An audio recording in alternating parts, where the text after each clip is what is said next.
Olá, sejam bem-vindos, bem-vinda, doutora. Meu nome é Carlos Alberto, sou membro da Comissão de Direito de Trânsito da OAB. Aqui ao meu lado está a doutora Jocasta, vice-presidente da Comissão de Direito de Trânsito, e daremos início ao nosso segundo episódio do videocast. Maio Amarelo, Comissão de Direito de Trânsito da OAB.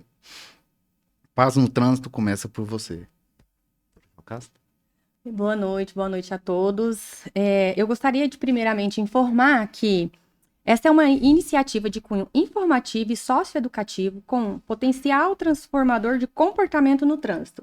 Ele é realizado pela Comissão de Trânsito da OAB do Estado de Goiás em parceria com instituições ligadas ao trânsito, bem como empresas privadas.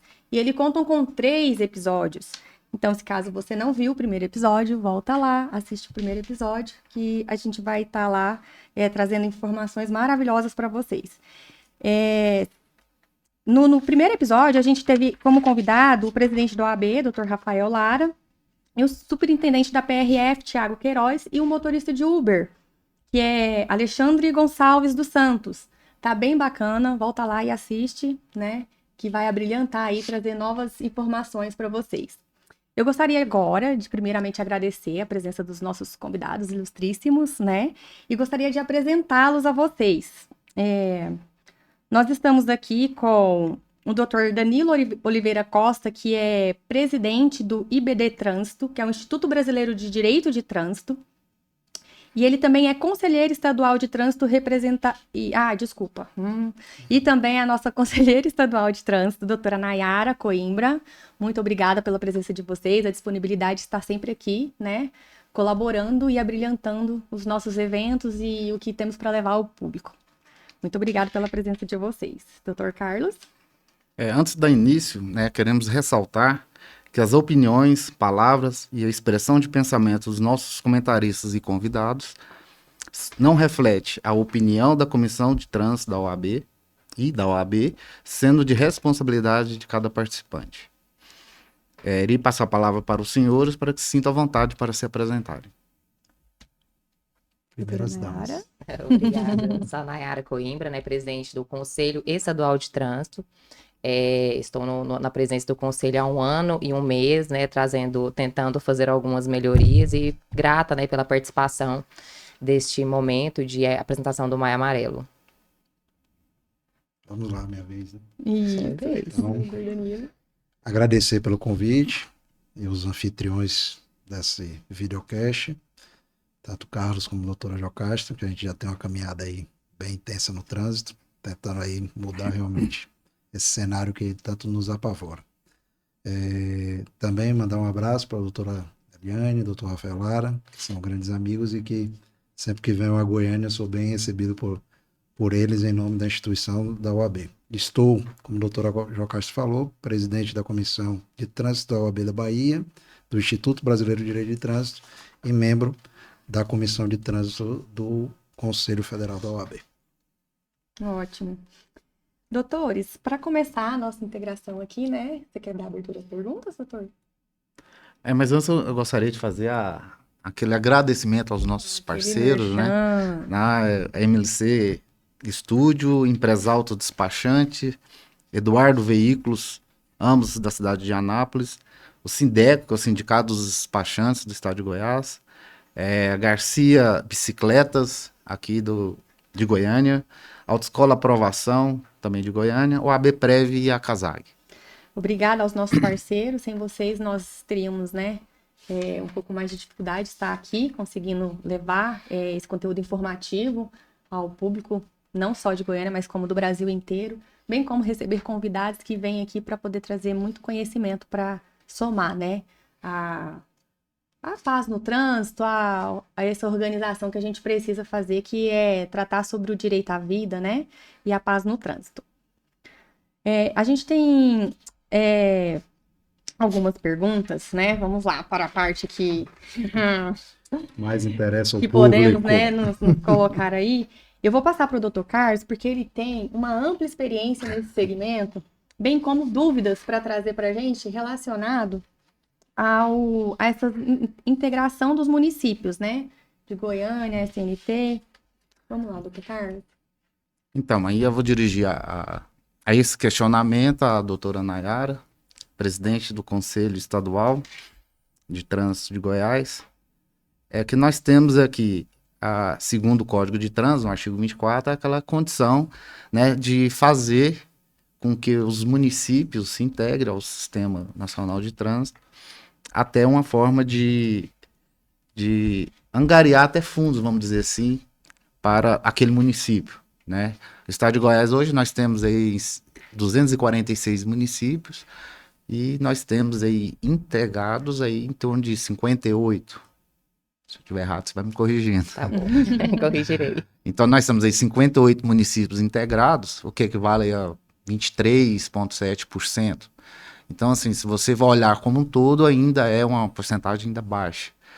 Então, o que nós vamos questionar nesse sentido? O que o CETRAN pode fazer para alavancar essa integração? O que ela está fazendo?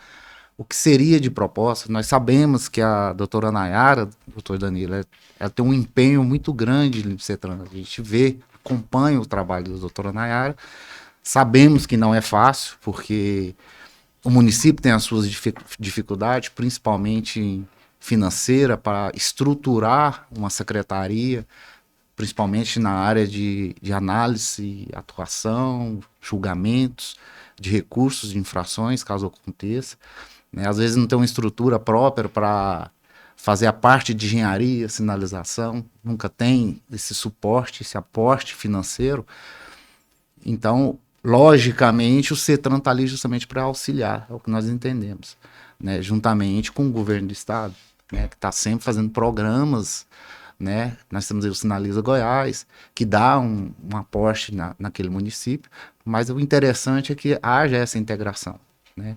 Perfeito. Segundo o Código de Trânsito. Então, o que nós queríamos aqui ver dentro dessa expectativa, qual que é a proposta hoje, qual que é a expectativa do CETRAN hoje em relação a essas integrações? Como você bem disse, né, nós temos 246 municípios, nós temos no sistema 57 integrados. Nessa gestão de 1 ano e 1 mês, né, na qual eu estou, fizemos a integração de mais 2 municípios. Mandamos a documentação para a Secretaria Nacional de Trânsito, a gente aguarda a publicação para os outros trâmites, né? Então, assim, é bem complexo, né? A municipalização, a integração ao sistema, ela, embora esteja bem delimitada, delineada no Código de Trânsito nas resoluções, ela é bem complexa. É uma obrigação, uma taxatividade. Entretanto, os municípios e o Estado têm uma dificuldade de efetivar isso diante dos gastos, da conjuntura da Secretaria Municipal. Então, alguns municípios realmente vê, né, os munícipes vê isso como uma forma muito positiva e proativa e outros não. Então, qual que é o trabalho do CETRAN nesse aspecto, né? É coordenar e fazer o primeiro passo, o convencimento, que hoje eu digo que o convencimento e fazer com que os munícipes e os prefeitos entendam isso como louvável, é um convencimento, eu diria que é 90% do trabalho, você fazer com que eles entendam e veja isso como importante. Então, os outros 10% é a parte de efetivação do trabalho, né? De construir a secretaria, de trabalhar junto à Câmara Municipal. Então, assim, nós, no primeiro momento, ficamos focados nos julgamentos de recurso de segundo grau, que julgamos recursos de segundo grau de 27 municípios, Detran e Goinfra, então, nesse segundo momento, fazer essa integração. Já conseguimos fazer algumas visitas, né? Os conselheiros estão participando das visitas aos prefeitos, a Secretaria de Saúde, que também participa, tem um projeto que é o PVT, de trazer esse entendimento, essa visualização de preocupação com a vida no trânsito, até porque essa organização, essa sistematização, essa integração tem vários resvalos, várias situações, tem vários resultados, da qualidade de vida, de uma redução de morte.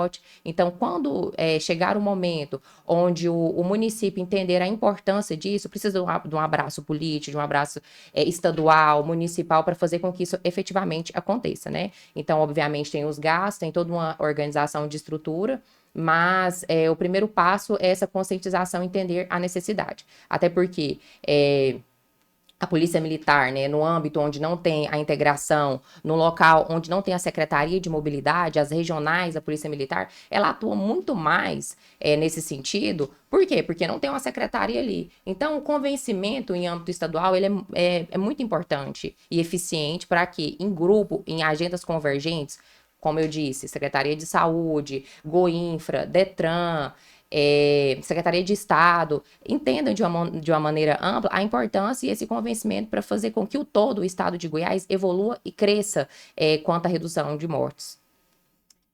Aproveitando, né, a questão, eu vi que a doutora ela trouxe para a gente assim, de uma forma um pouco técnica e prática de como funciona dentro, né, do órgão da administração pública.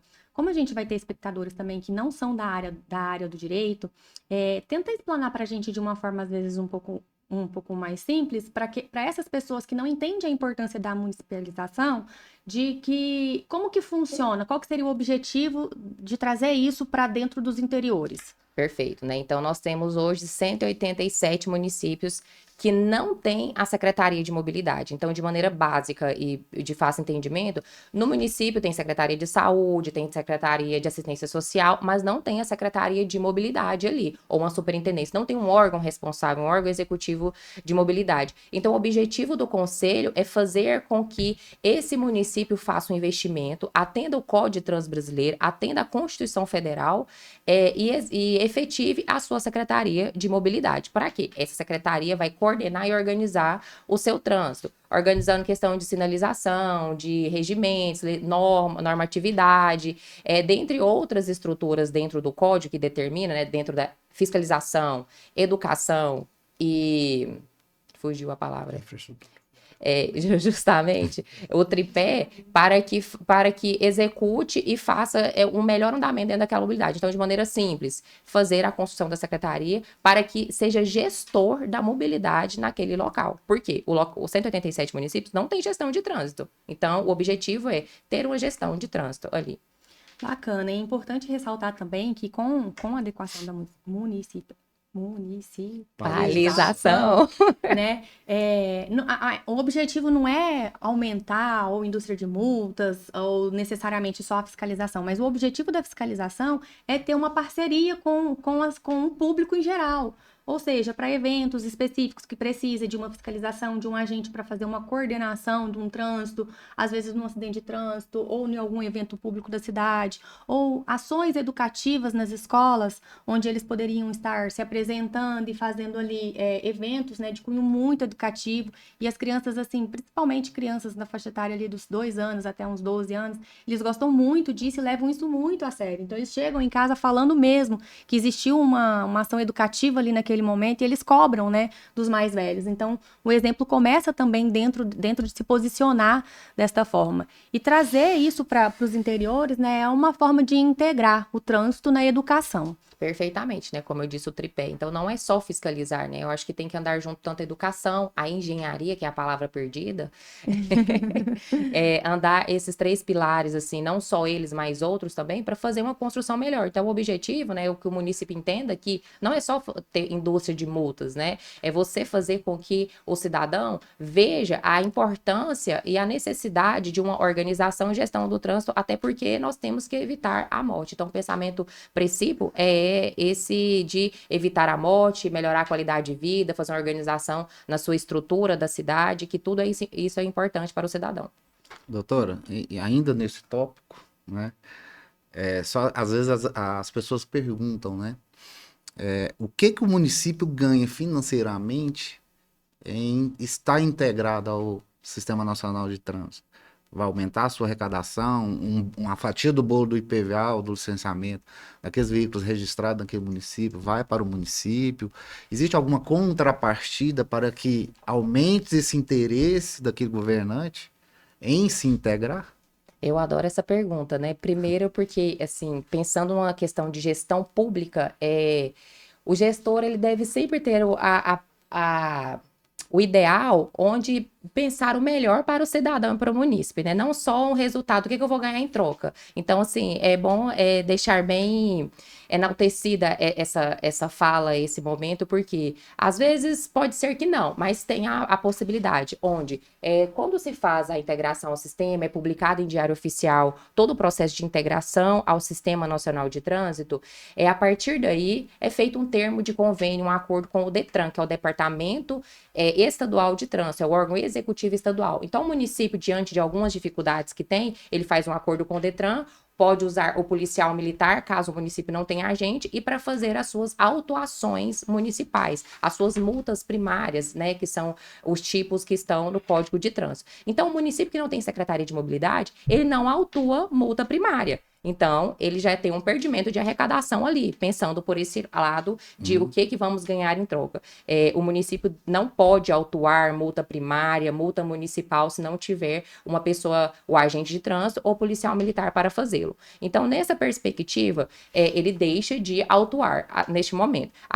Com termo de convênio com o DETRAN, vem a oportunidade de usar seu agente de trânsito para fazer as multas municipais, onde 5% vai para o FUNSET, os valores para o contrato de convênio do DETRAN, que corrobora junto com o talonário eletrônico, o sistema de trânsito, etc. E a porcentagem restante fica para o município, né? Essa é uma opção. A opção onde o autuador é um agente estadual, que é a Polícia Militar, ficará os 5% para o FUNSET, 10% para a Polícia Militar e o restante para o município, se a multa for municipal. Então, na perspectiva da multa municipal, né, sendo bem básica ao mencionar em relação dessa autuação, há essa percepção, há esse recebimento em relação às autuações, e são esses valores, em regra, distribuídos.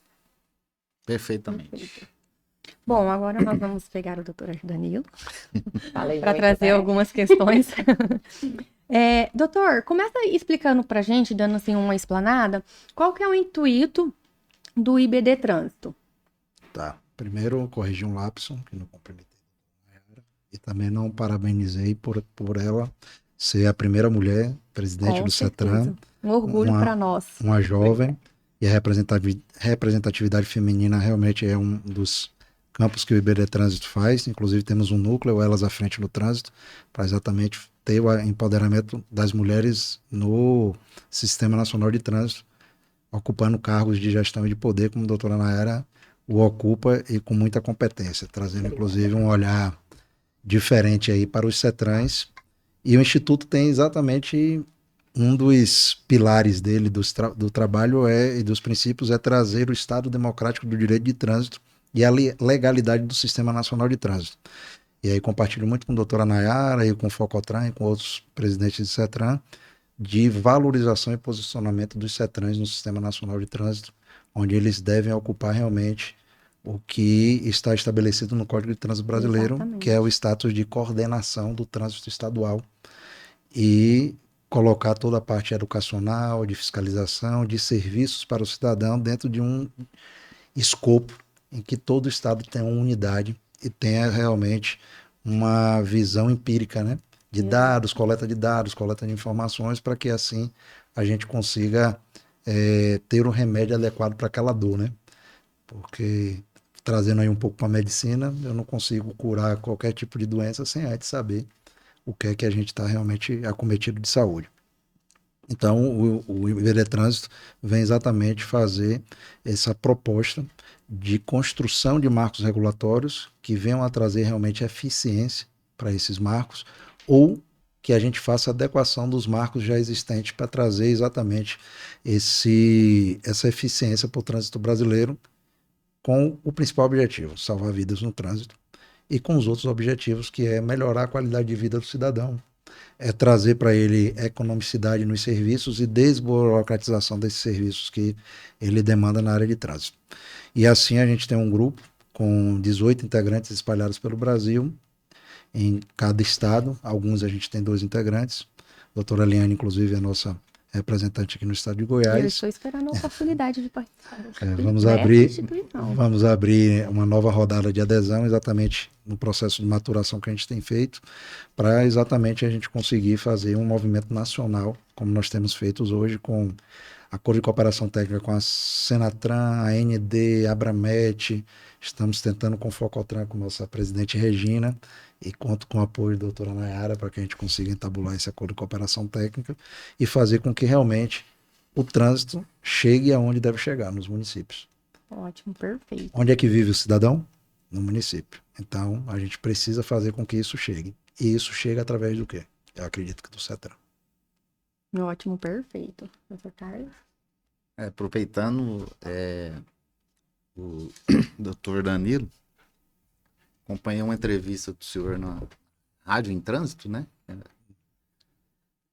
E lá o senhor fez um comentário excepcional sobre a Lei 14.133, né? Que traz aí algumas novidades em relação à contratação de serviços, né? E eu quero aproveitar esse gancho para trazer essas informações aqui para a gente também, né? Porque não é todo mundo que tem esse acompanhamento, né, em outros canais de comunicação, e eu acho interessante porque precisamos ter esse conhecimento em relação a 14.133. Então, em cima disso, eu gostaria que o senhor explanasse para a gente, né, qual que é o impacto dessa nova legislação em relação ao Sistema Nacional de Trânsito. Sabemos que as entidades ali integradas têm a necessidade de contratações de serviços, né? E não foge da licitação, mas pelo regime de credenciamento de parceiros, o que isso pode nos trazer em relação ao credenciamento especificamente, em cima dessa novidade, vamos dizer assim, porque há a necessidade de adequação de todos os órgãos, né, de todas as entidades. Não sei aqui em Goiás se já houve essa real adequação, né, com análise de mercado, com viabilidade de mercado, para ver se a quantidade de permissionários ou parceiros ali credenciados é suficiente ou já ultrapassou. Enfim, eu gostaria de saber, na sua opinião, essa questão dos impactos, direitos e deveres em relação a esse novo sistema aí legislativo. Só para explanar um pouco a informação antes do Dr. Danilo responder, a Lei 14.133, de abril de 2021, ela estabelece sobre as regras gerais de licitação e contratação da administração pública. Pode às vezes parecer que é inviável, mas não, impacta, né? Então, assim, leis que se trata da administração pública, e quando a gente vem falar do direito administrativo, do Departamento de Trânsito, das necessidades do trânsito, ela impacta também dentro do regime, né, dentro do que o Departamento de Trânsito precisa, né? Então, para quem talvez não saiba do que se trata a lei, ela é basicamente isso, ela precisa falar também dentro dos departamentos de trânsito, CETRANS, dos municípios, que precisa adequar, né, a forma de contratação. Então, perfeito. É um tema que está em voga, bem polêmico. A AND tem realmente feito um trabalho junto com o Instituto de tentar fazer um arcabouço novo jurídico em todos os DETRANs, com a chegada da nova lei de licitações 14.133, que para os técnicos vão entender muito bem o regime de credenciamento, que é a principal forma de contratação dos DETRANs e dos seus parceiros, que são as clínicas, as autoescolas, as estampadoras de placa de identificação veicular, vistorias veiculares, inspeções veiculares, pátios, leilões e o próprio mercado de venda de peças seminovas. Todas essas empresas são vinculadas ao DETRAN através de portarias e de contratação via credenciamento. E antigamente nós não tínhamos uma legislação específica. E agora com a 14.133 a gente tem isso como uma legislação específica. E como o Carlos perguntou, o que é que isso traz de novidade? E cada vez que a gente vai estudando, a gente vai aprofundando e trazendo propósitos ainda melhores, né? Eu vou conceder uma outra palestra para uma outra entidade dentro do Maio Amarelo, e aí eu aprofundei essa palestra e já coloquei, inclusive, os impactos da 14.133 para a segurança pública e segurança viária. Uma lei burocrática de contratação, será que chega até esse momento? Chega, porque o cidadão que estiver nos ouvindo e que não tem tanta clareza, ele vai entender que através de um serviço de credenciamento e uma contratação mais robusta, onde nós temos o estabelecimento de preço, ou preço público, ou mínimo e máximo, onde nós temos divisão equitativa do serviço, então não há uma escolha por aquela empresa que talvez favoreça o cidadão ou consiga fazer algum serviço com alguma facilidade, com alguma fraude, e também um número de credenciados que seja estabelecido critérios e que traga para dentro do sistema de contratados pelo Detran empresários mais satisfeitos e que não precisam fazer operações paralelas para conseguir ganhar seu dinheiro, e isso traz credibilidade e segurança para um sistema que é esse de credenciamento. Exemplificando, se eu tenho uma estampadora de placas veiculares, essa estampadora tem uma divisão equitativa, então eu não escolho com quem vou comprar. O Estado estabeleceu, obviamente, depois de um estudo de mercado de preço feito por entidades sérias como o Sebrae, Fundação Getúlio Vargas, Fundação Dom Cabral, com uma isenção total para poder fazer realmente a precificação. Então o preço já fica pré-estabelecido, o cidadão não vai ter surpresa. E também o número de credenciados, aquela pessoa que está ali credenciada, porque realmente passou por uma análise bem criteriosa de documentação, e se está realmente apto a prestar serviço, a gente vai ter um índice muito menor de fraudes, de veículos clonados, de pessoas que têm acesso à placa de identificação veicular porque pagou um pouco a mais para uma empresa ou escolheu aquela empresa de um amigo e que ofereceu a facilidade. Então você já tem um ponto na segurança pública em que aí você não tem a placa de identificação veicular utilizada pelas quadrilhas que cometem os mais diversos tipos de crime, e eu coloco até o caso da vereadora Marielle, né? Que foi um veículo clonado, usando a placa clonada, que cometeu o assassinato. Desculpa, e assim, aproveitando o seu exemplo, né?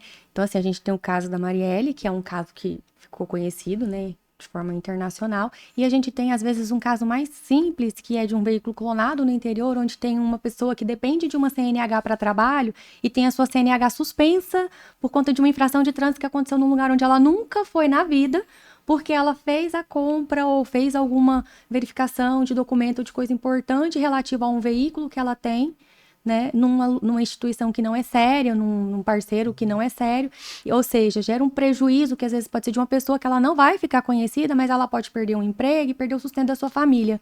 Então ela vai desde um problema simples, que parece que não é, que não chega a tanto, dependendo de como você enxerga a situação das coisas, né, até um problema como o que o doutor acabou de exemplificar para a gente. E vou dar o exemplo agora da segurança viária, que são, por exemplo, as empresas credenciadas de vistoria.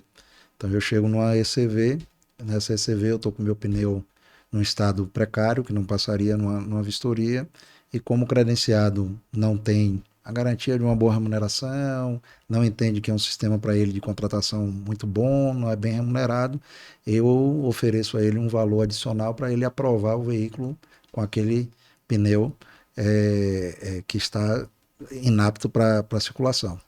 E esse veículo sai da vistoria e comete algum sinistro de trânsito, levando a vida de algum dos cidadãos aqui do estado ou do Brasil. E assim a gente está promovendo uma insegurança viária, porque a rede credenciada ela é frágil. Ela precisa buscar alternativas para se remunerar melhor, para estar, e não entende que aquilo ali é um contrato robusto. Porque é aquela coisa que a gente fala na 14133, a gente tem que dizer, pô, eu sou credenciado, são poucas vagas, eu não vou cometer nenhum tipo de ilicitude, porque eu posso perder meu credenciamento e não volto nunca mais, e isso me dá uma boa rentabilidade.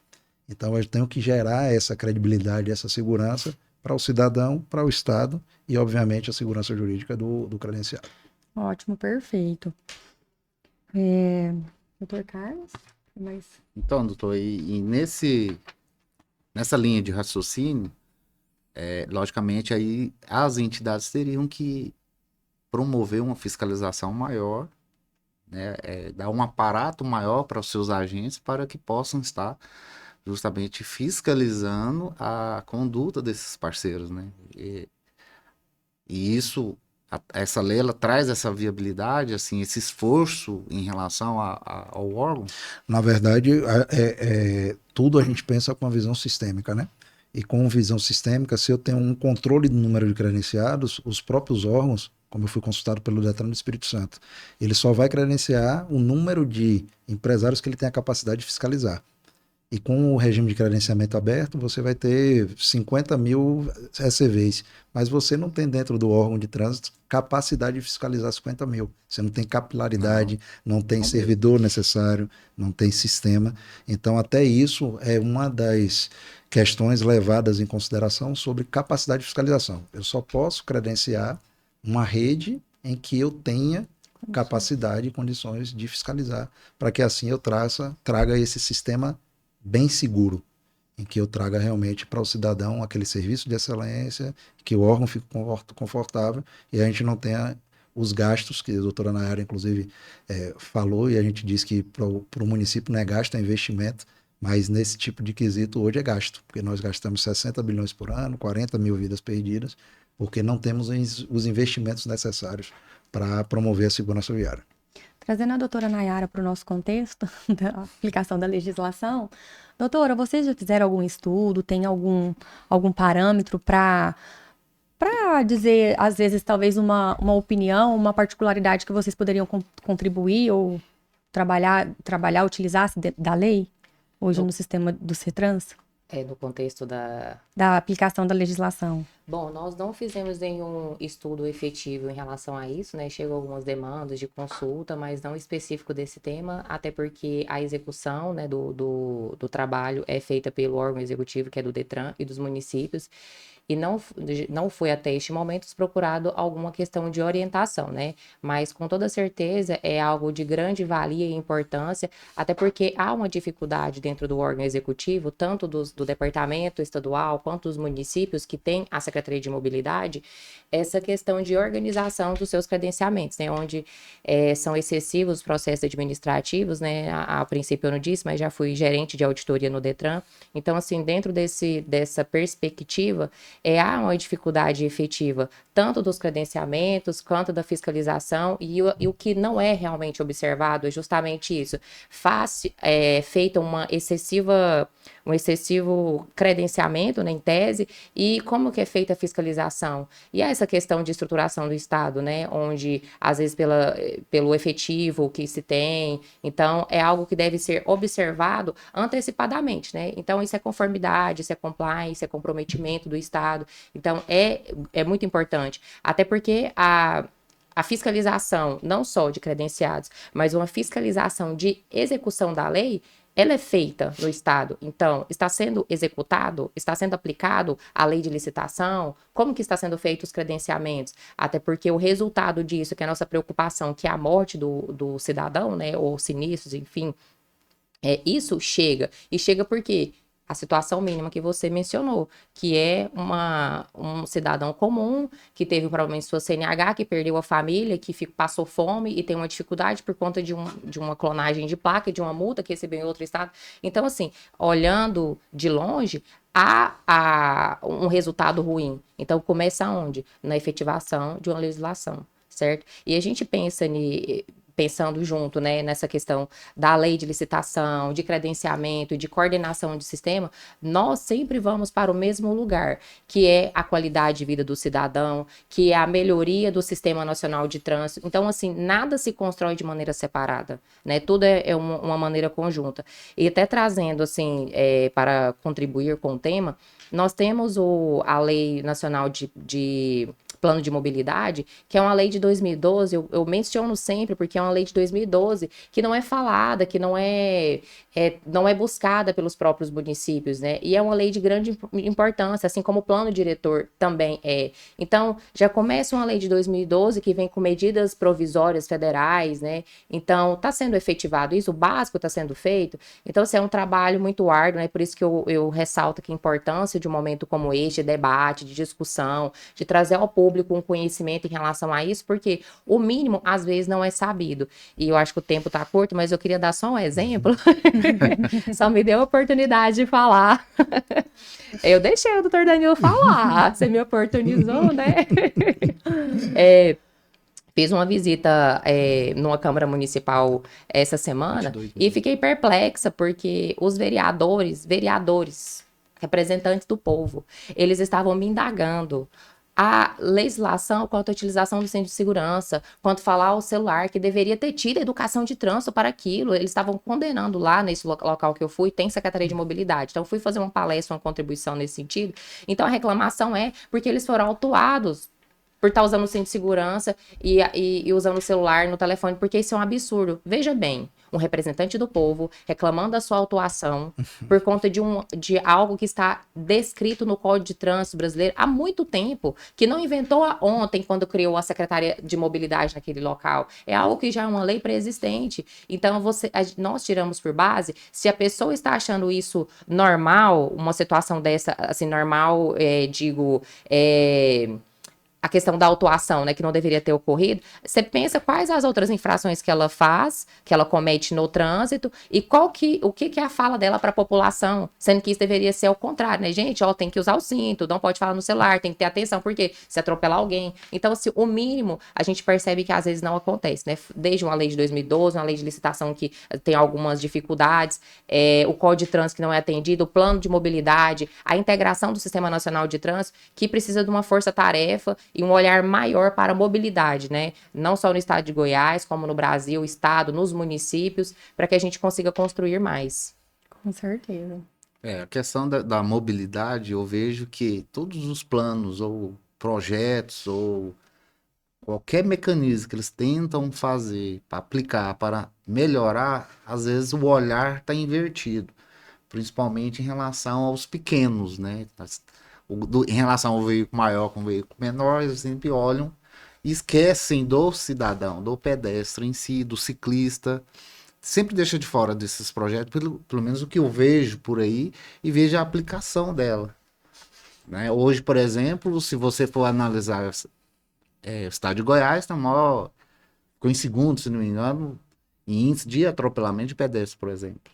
Aí você vai ver lá o que foi feito, qual foi o projeto de mobilidade.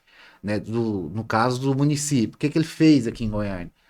Não, nós fizemos isso, mas não é só isso, né? Eu acredito que a Secretaria de Mobilidade mais a Secretaria de Infraestrutura, se não caminhar junto, não vai funcionar, porque o pedestre continua transitando na via porque ele não tem um calçamento. Permita-me aí colocar algumas considerações rápidas sobre o assunto, né? A doutora Nayara mencionou a questão da indústria da multa, como o doutor João Castro também. Mencionamos aqui a questão da municipalização, que é gasto e que o gestor público não entende como investimento. E aqui a gente traz exatamente isso. Precisa-se haver plano de mobilidade, municipalização do trânsito e gestão pública, governança sobre essas informações. E aí tem que se utilizar da rede e o que o sistema propõe. CETRAN, DETRAN, SENATRAN, órgãos outros de trânsito que venham a qualificar e trazer uma qualidade de vida. Porque mobilidade urbana, pessoal, é qualidade de vida. Hoje nós temos uma necessidade de melhorar a mobilidade urbana. E quando a gente fala em indústria da multa, o Instituto bate muito nisso e não fala a indústria da multa pela arrecadação. Que a arrecadação, quanto mais infração eu tenho, mais realmente eu tenho que punir o cidadão. Mas aonde são usados esses recursos? Aí é que vem a grande pergunta de qual é a finalidade e para onde estão indo os recursos de uma grande arrecadação. E aí a gente fala, arrecada para usar com o quê? E só deixar aqui um parêntese para encerrar essa fala. Eu gosto muito de sebo e de livros antigos e encontrei na semana passada o Código Nacional de Trânsito de 1966, pela revista Turing. E aí tirei a foto, vou fazer até uma publicação sobre esse assunto. E esse Código de Trânsito dizia, em 1966, é chegada a hora da tomada de consciência.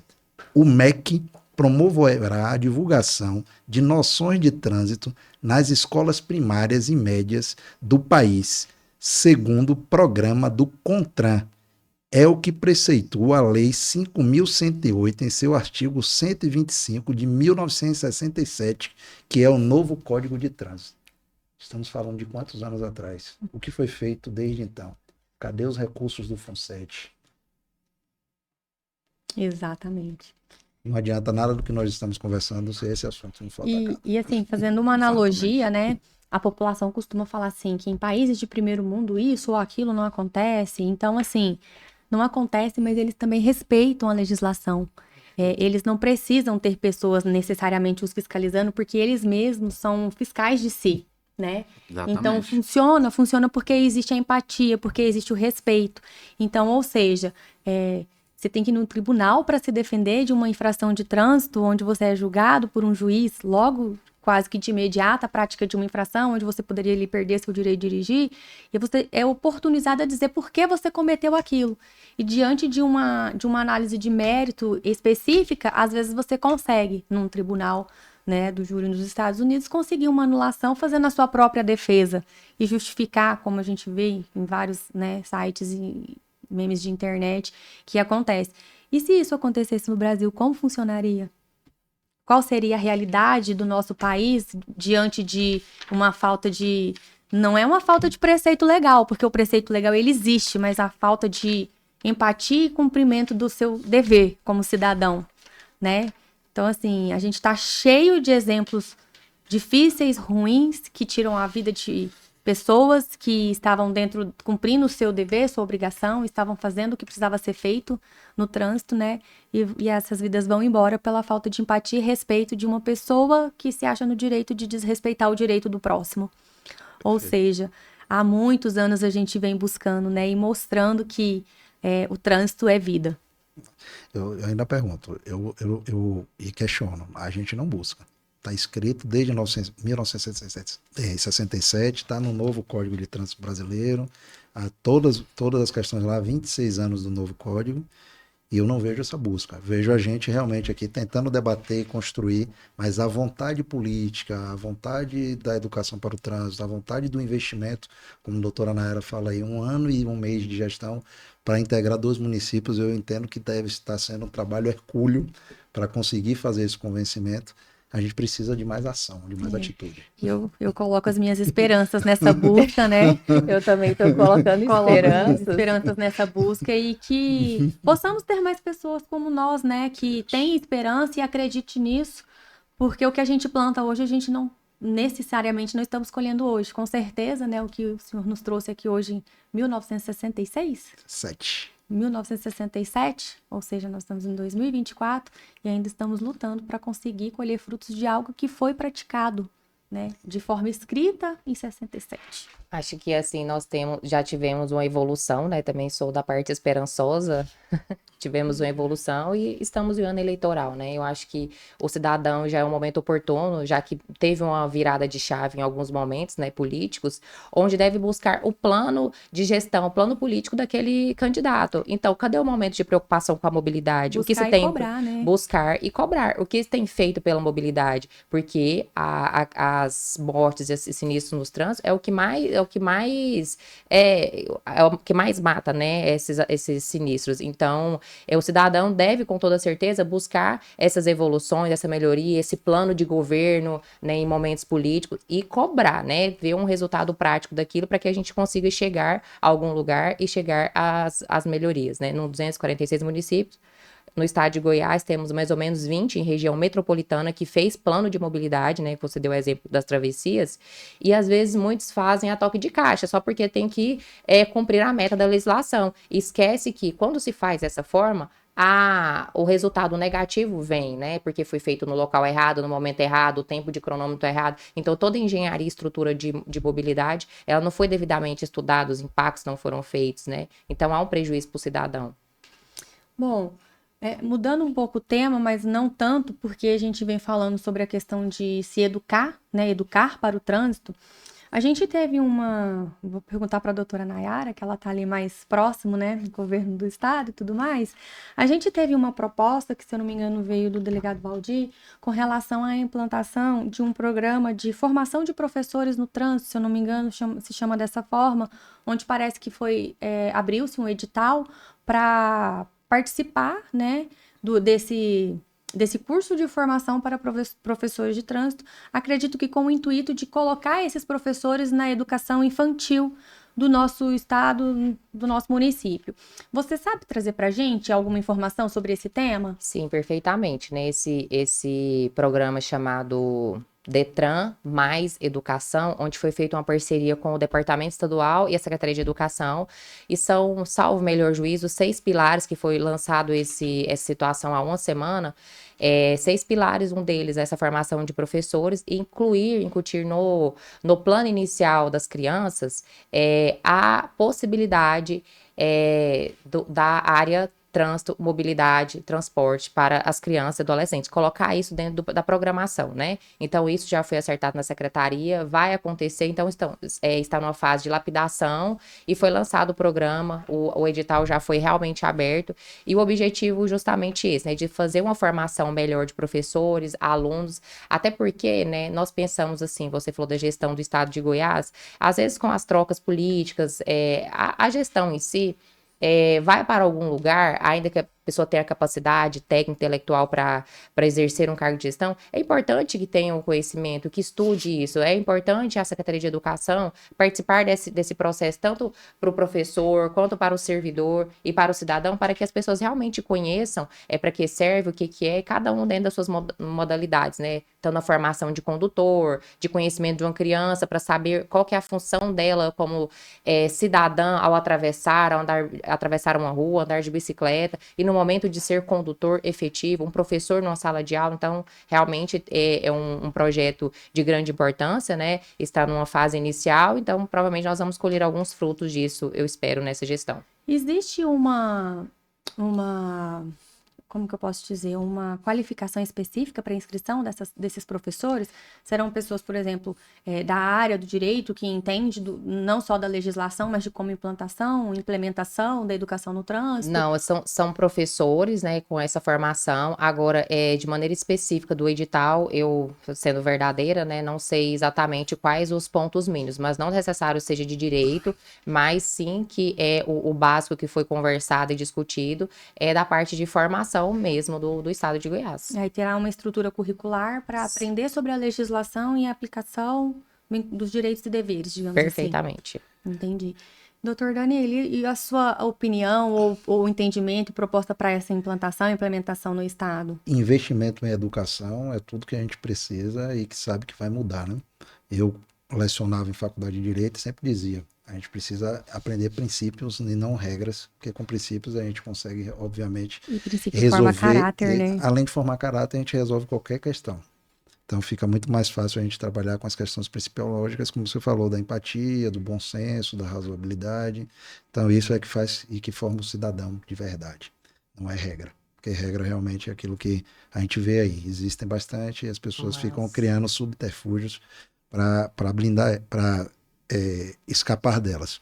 E aí eu trago uma resolução de 2007, que poucas pessoas sabem, eu não sabia, aprendi recentemente, com toda a humildade aí, de que a gente tem a formação técnica para processo de habilitação de condutores de veículos automotores e elétricos como atividade extracurricular no ensino médio. Ou seja, o adolescente que está no ensino médio já pode estar aprendendo legislação de trânsito, e essa legislação de trânsito aprendida e sendo de conforme a resolução 265, já suprime a necessidade dele ir para um centro de formação do condutor para fazer a parte teórica. Então hoje eu já posso colocar o Detran dentro das escolas. E aí o Detran com os agentes de trânsito capacitados, treinados, vão ter um horário pré-estabelecido pelas escolas, para que ele, como atividade extracurricular, diga, vamos aqui ter agora noções básicas sobre trânsito, segurança viária, sobre direção, sobre identificações, sinais, e a pessoa dali sai com um currículo, sai com um certificado e não precisa mais ir para o CFC. Vai fazer só a parte prática. Supra-etapa teórica. Supra-etapa, e o mais importante, você já forma ele, independentemente se ele for se tornar condutor ou não. Então, para mim, o mais brilhante do projeto é de que não precisa ser só para pessoas que querem habilitação. É extracurricular, se um dia você quiser, já está ali, se não quiser, você precisa, porque você é pedestre, é ciclista, motociclista, então é usuário de transporte público, tem que saber as regras de trânsito. Acaso o doutor chegou a fazer uma pesquisa para saber se existe no Brasil? Detran DF é o único que executa. Executa? Existe um núcleo de agente de trânsito que faz essa atividade extracurricular com formação. Dentro de escolas públicas? Públicas, do DF. Bacana. Bem interessante.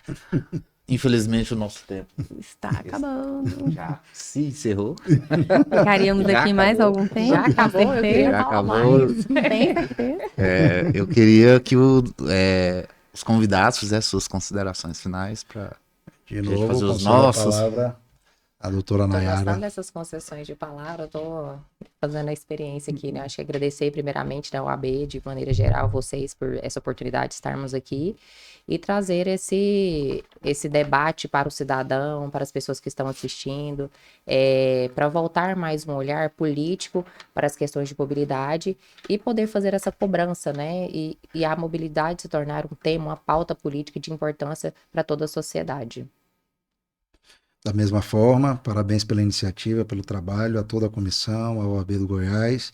Contem com o Instituto, contem com a Co-Irmã na Bahia, para que realmente esse trabalho saia desse ambiente aqui e o cidadão saiba, principalmente como a doutora Naira falou, vamos votar nos novos gestores. Então pense, se ele pensa mobilidade, se ele pensa segurança viária e qualidade de vida para o cidadão dos seus municípios. Exatamente.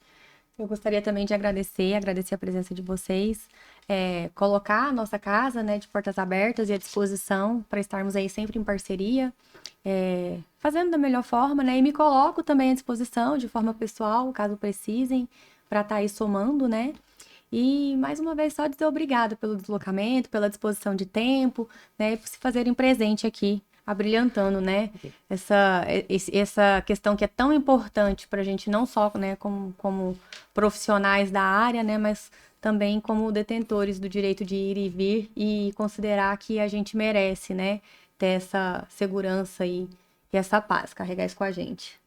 Positivo. E a gente agradece mesmo toda essa dedicação do tempo, energia que vocês trouxeram aqui, engrandecer esse episódio, deixá-lo mais memorável ainda, né? E fica aí os nossos agradecimentos também aos nossos patrocinadores. Que eu irei fazer aquele merchan, né? Muito obrigado. MLC Studios, que é a segunda vez que está sendo nosso parceiro aqui, né? Empresa Autodespachante, que fica lá em Anápolis. Também já, se eu não me engano, a segunda vez que é o nosso parceiro aqui nas gravações, na divulgação, né, do Maio Amarelo. Eduardo Veículos, que também fica em Anápolis. O Sindego, que é o Sindicato dos Despachantes do Estado de Goiás, tá aqui também, sempre é nosso parceiro em diversos eventos que fazemos aqui. Garcia Bicicletas, que fica lá na Nova Vila, né, aqui em Goiânia. Autoescola Aprovação, que também fica aqui em Goiânia. E os nossos parceiros praticamente, né, da casa, que é a OAB Prev e a CASAG, que também está sempre aí colaborando e contribuindo para que a gente possa, né, ser essa pessoa, assim, ser essa instituição, esse lugar que leva a informação e que tenta fazer essa intermediação e trazer o público, né, para aderir ao conhecimento e compactuar aí com a divulgação do que precisa ser sabido, né. Então é isso, pessoal. Ficamos aqui com o nosso segundo episódio. Obrigada. Até a próxima. Obrigada. Obrigado.